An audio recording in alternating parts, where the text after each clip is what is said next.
Bonjour à vous. Vous avez tous entendu dernièrement Nicolas Sarkozy prendre un malin plaisir à critiquer cette jeune adolescente de 16 ans devant un ramassis de parasites tous plus médiocres les uns que les autres que sont ce syndicat du MEDEF.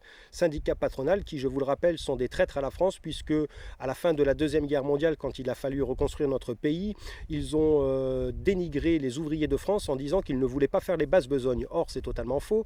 Les ouvriers de France à l'époque étaient prêts à travailler, sauf que le patronat voulait engendrer beaucoup plus d'argent et pour ce faire, l'immigration était la solution puisque en faisant ramener dans notre cher pays des immigrés, ils ont pu les payer 2 fois, voire même 3 fois moins cher. Donc ils se sont moqués 2 fois de notre peuple de France. Et aujourd'hui, le marasme dans lequel nous sommes au niveau de l'immigration est uniquement dû au patronat qui a bien sûr mis la pression à ce gouvernement de pacotille pour en arriver à ce que nous en sommes aujourd'hui. Donc pour le grand nettoyage, il ne faudra surtout pas oublier bien sûr tous ces syndicats patronales. Quant à cet énergumène de Sarkozy qui se gausse devant ce ramassis de parasites qui lui explose de rire devant les 3 pauvres phrases qui dénigrent cette jeune adolescente, n'oubliez surtout pas que celui-ci devrait être derrière les barreaux depuis très longtemps puisqu'il a trahi haute trahison même envers notre cher pays, notre peuple et notre patrimoine de France. La première, c'était pour ce référendum pour la Constitution européenne que notre cher peuple de France a voté non en 2005 à plus de 53% et que 2 ans après, Nicolas Sarkozy a mis ce traité de Lisbonne, qui est bien sûr la continuité de ce traité de la Constitution européenne et donc qui fait qu'il est accepté alors que notre cher peuple de France avait dit non. Ça, c'est la première autre trahison que Nicolas Sarkozy a fait à notre cher peuple. Et la deuxième, c'est qu'il ne faut pas oublier qu'il a vendu aussi une grosse partie de notre or français aux États-Unis au taux le plus bas. Donc cet énergumène parasite devrait être derrière les barreaux. Comment est-ce possible que non seulement il puisse continuer à parler, mais qu'en plus de ça, il se fait applaudir par des gens qui sont censés avoir une certaine culture et donc être au courant de ça. Donc là, vous devez bien prendre en compte que ces gens-là de la politique et ces gens-là du patronat et les gens qui sont directement en dessous du patronat, donc ceux qui sucent le patronat, représentent environ 30% de notre cher peuple de France. Donc là, vous devez absolument comprendre que c'est pour ça que nous mettons autant de temps pour devenir souverain dans notre pays, puisque ces gens-là ont tellement de privilèges qu'ils ne veulent pas justement que notre cher peuple de France soit souverain, parce qu'ils savent très bien qu'ils devraient aussi après donc réduire leurs privilèges. Donc ça, c'est carrément quelque chose qui ne pensent même pas, ces gens-là. Ils estiment qu'effectivement, il y a des gens plus précieux que d'autres et donc c'est tout à fait logique que la majorité du peuple soit esclave. Donc ça aussi, il faudra vraiment le prendre en compte. Quant à Sarkozy, le jour du grand nettoyage, il va falloir qu'il paye et qu'il paye 2 fois celui-là, parce que quand on voit qu'il est encore capable de faire rire une grosse partie de la France et puis que surtout il envisage presque de revenir, même s'il dit que c'est pas vrai, exactement comme Hollande, alors qu'il nous coûte du pognon de fou, ce mec, on est encore en train de le payer aujourd'hui. Vous imaginez bien que ça, c'est pas possible. Donc comprenez que effectivement ce genre de choses, c'est à cause de ça que effectivement nous mettons autant de temps avant de devenir souverain, parce que effectivement il y a encore trop de gens qui ont beaucoup de privilèges et ils feront tout pour les garder, d'accord. Donc c'est aussi simple que ça. Je vous ai fait aussi une vidéo, la dernière, là, Petit Demange vs Fioril. Et donc j'ai reçu un message de Monsieur Chaumont, qui est l'acolyte de Monsieur Petit Demange, qui me dit que, en gros, Monsieur Étienne Chouard n'a proposé aucune idée concrète pour faire avancer notre cher peuple de France. Or, j'ai beau lui expliquer que le vote par tirage au sort, c'était quelque chose de très concret, puisque ça désignait le peuple pour faire les choses et non pas des oligarques. Et en fait, j'ai eu un deuxième message, cette fois par le biais de Jasper Madère, donc je soupçonne que c'est Monsieur Petit Demange lui-même qui fait ce message, en disant carrément que il n'avait pas envie de tomber sur un handicapé mental ou un analphabète dans le tirage au sort. Donc là, vous avez la preuve qu'ils n'ont strictement rien compris au tirage au sort, alors que dans la vidéo, j'explique ce que c'est, à savoir, je vais le redire encore une fois, dans une branche bien précise, moi-même, je sais qui est bon dans une branche bien précise, et je vais voter pour cette personne-là. Toi, tu sais qui est bon, tu vas voter pour une autre personne, et après, on tire au sort parmi les personnes qui qu'on estime qui sont bonnes. C'est ça le tirage au sort. En aucun cas on va tomber sur un analphabète ou un handicapé mental, comme le prétendent ces deux messieurs. Or là, vous voyez très bien que non seulement ils n'ont pas écouté cette vidéo, ou alors qu'ils n'ont strictement rien compris au dire de monsieur Étienne Chouard, qui sont des choses qui sont tout à fait primordiales pour le nouveau système de notre future France. Hein. Mais en plus de ça, ils ont même le culot de venir faire des coms sur ma vidéo, alors qu'ils n'ont même pas été écouter cette vidéo jusqu'à la fin. Donc voyez bien la bassesse un petit peu de ces deux personnages. Hein. Donc je vais m'arrêter là parce que j'envisage bien sûr de faire une vidéo spécialement Monsieur Petit Demange. Donc on verra ça en temps et en heure. Ensuite, en fait, cette vidéo est surtout axée sur les propositions que je vais vous proposer de faire pour la rentrée des classes afin d'avancer, hein, puisque là apparemment toutes les propositions qu'on vous fait, à savoir le 4e pouvoir pour Monsieur Petit Demange, le CNT pour Monsieur Fioril, éradiquer la maçonnerie pour d'autres gens, tout ça, ça sert à rien dans le sens où c'est pas quelque chose qui va être concret de suite. Hein. Ça va pas changer ce qu'on a dans nos frigos, ça va pas changer notre vie dans l'immédiat. Ce genre d'action, on le fera, mais il faut absolument comprendre qu'il faut d'abord faire des autres actions pour bien sûr en arriver à avoir le pouvoir de pouvoir faire justement les actions que ces gens-là nous proposent. Donc la première proposition que je vous fais, ces propositions-là, je vous les ai déjà faites depuis le début de la création de ma chaîne. Hein. Donc j'invente rien, et puis surtout ce n'est pas moi qui ai inventé ça, d'accord, hein. Le boycott, c'est la chose, l'arme, c'est notre arme de destruction massive que nous avons devant cette dictature capitaliste oligarchique. Il est fort dommage de voir que tous ces gens-là n'appuient pas le boycott. Hein. Petit Demange n'en parle quasiment pas. Les autres youtubeurs n'en parlent quasiment pas non plus du boycott, ou voire même pas du tout, quoi. C'est quand même assez hallucinant, alors que c'est quand même notre arme de destruction massive. Donc pour cette rentrée, moi je vous propose quoi, encore une fois, pour les étudiants, hein, les étudiants de la fac, pour tous les lycéens, les collégiens, les petits enfants en primaire et puis surtout la maternelle, de boycotter la rentrée des classes. En faisant ça, vous allez mettre la pression à l'éducation nationale et nous allons pouvoir les obliger à faire que la culture et que l'enseignement soient gratuits. Gratuits entre parenthèses, dans le sens où nos impôts payeront les profs titulaires et on rentre assez d'impôts par jour pour pouvoir prendre une petite partie pour payer des profs, hein, sans pour autant à chaque fois tous les ans payer des livres, etc. Il y a des familles qui ne peuvent pas, quand bien même effectivement il y a des subventions, hein, pour les femmes isolées qui ont plusieurs gosses, hein, tout ça on le sait, mais c'est pas assez. La culture doit être gratuite. Regardez le scandale aussi au niveau des recherches scientifiques, on n'a pas accès à ça, et si jamais on peut avoir accès, non seulement c'est extrêmement difficile à avoir les résultats des scientifiques qui ont fait des recherches sur XY choses, hein, mais en plus il faut payer pour avoir ces résultats. Donc ça c'est inacceptable. La culture doit être gratuite à 100%. Les musées, tout doit être gratuit à 100% puisque c'est nous-mêmes qui payons des impôts pour pouvoir faire ce genre de choses. Or, comme c'est payant, vous savez très bien qu'il y a une partie de l'argent qu'à chaque fois ces gens de l'oligarchie se mettent dans la poche. Donc ça c'est inacceptable.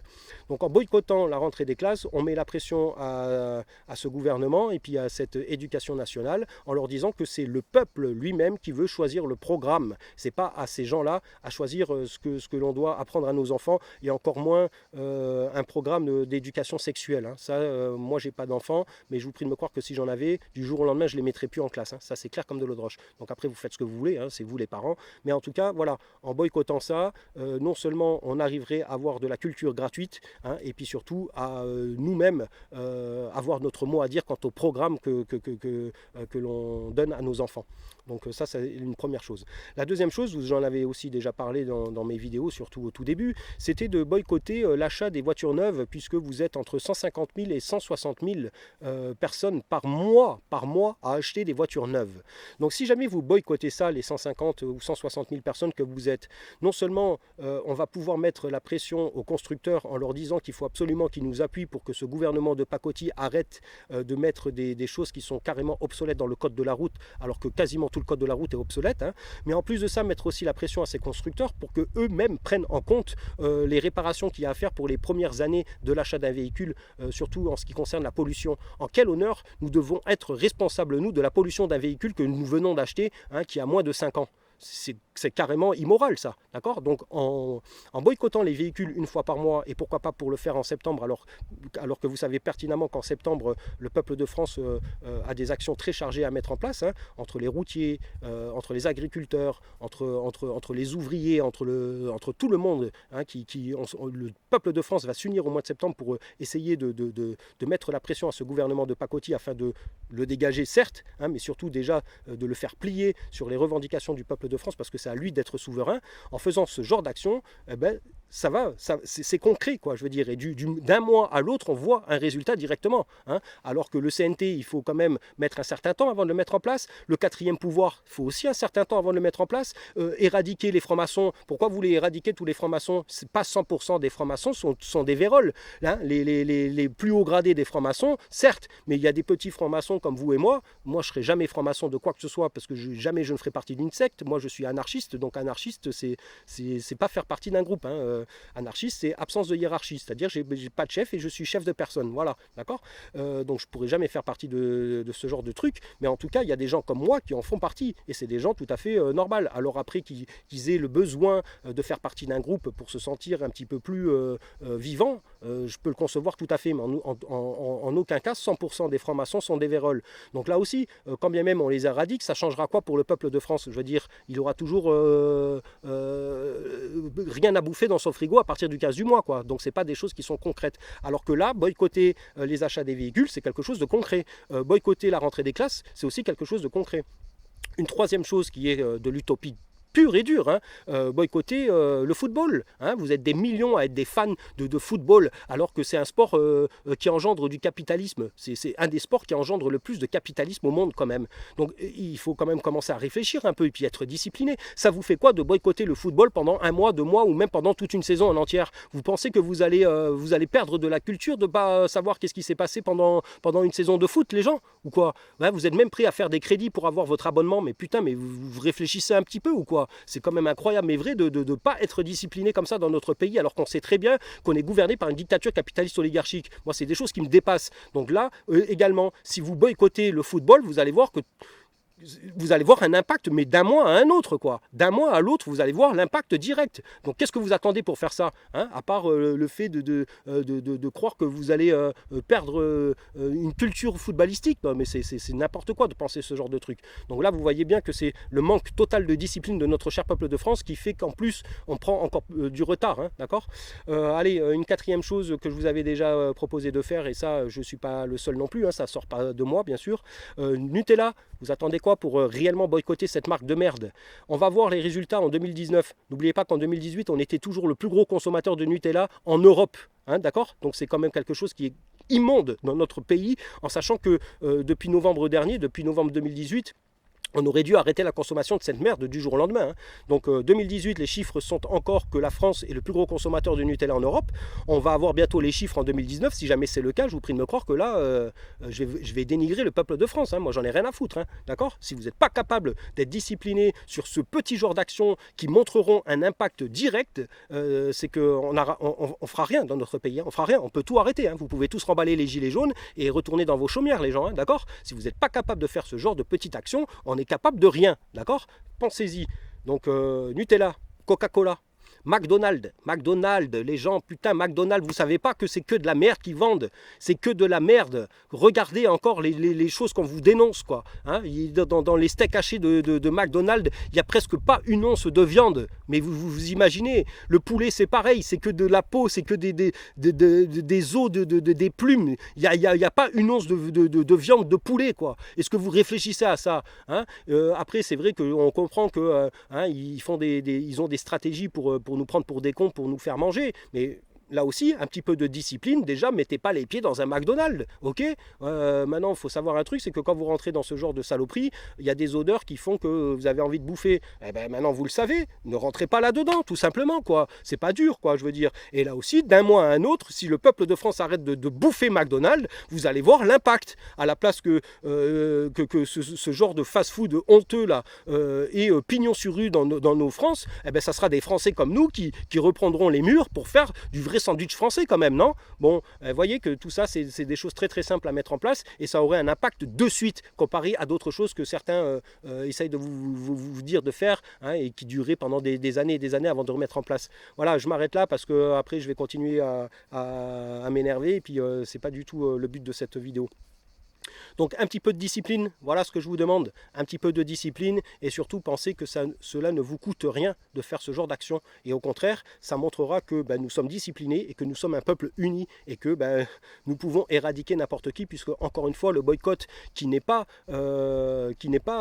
dit par d'autres youtubeurs, hein, alors que, ou très très peu, il y a très très peu de youtubeurs qui parlent du boycott alors que c'est quand même notre arme de destruction massive et avec ça on verrait des résultats d'un mois à un autre, d'accord? Donc là ça fait déjà 9 mois que les Français ont filé leur gilet jaune pour essayer de renverser cette dictature capitaliste oligarchique. Et voyez bien, hein, vous avez Drouet, aussi gros cacochon là, qui va bouffer McDonald's, qui va bouffer des pizzas de chez Fast Food et compagnie. Hein, c'est ça l'exemple que vous avez, hein, sans compter, allez, je parle même pas des autres. Voilà, là c'est l'exemple concret que j'ai là de suite. Mais les autres c'est exactement pareil. Là, vos leaders de je sais pas quoi là. Hein, donc réfléchissez un petit peu. Il n'y a personne qui est leader de quoi que ce soit. Vous le savez très bien. De toute façon, c'est apolitique.